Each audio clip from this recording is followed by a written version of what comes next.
we got a rematch in 1A Mm-hmm. from last year's 1A state championship game. Mm-hmm. We have Earle and we have Westside Grisberry.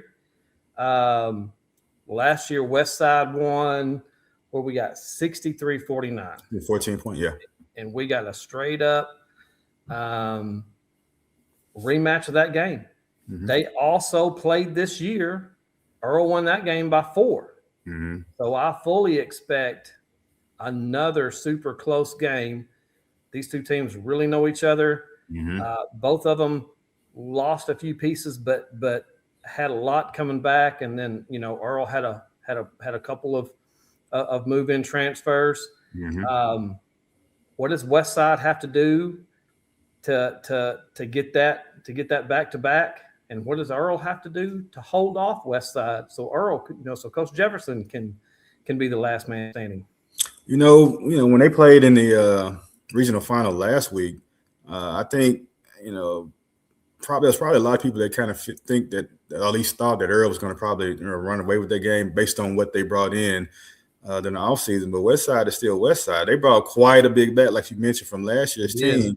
And that game was a dogfight. It was a 4-point game or whatever it was. So I fully expect the same thing to happen as far as being a tight game. I think Earle, they've got a chip on their shoulder. They had a chip on their shoulder all year long, based on how their game finished last year.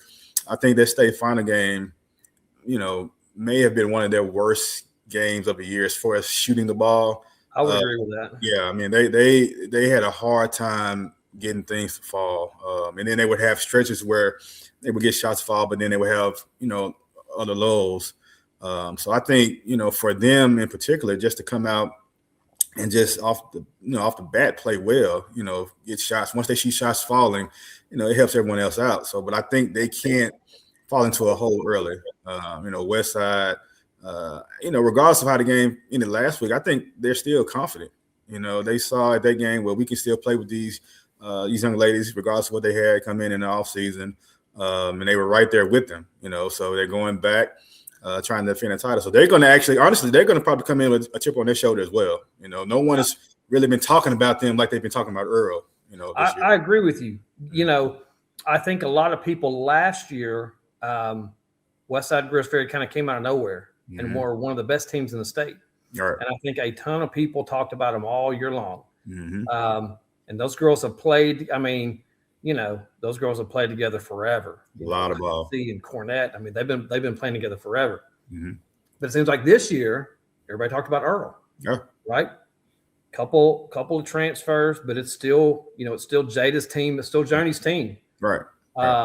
And they came right out of the gate up there at Conway. Yep. And just started beating people. And so I think everybody's been talking about Earle all year long. Right. So I think you're right. I think it's actually Westside that has a little chip on their shoulder. Yeah. And they're like, okay, yeah, you guys are really, really good. Mm-hmm. Beat us by 4, but man, Westside, they're so methodical. They're so well coached.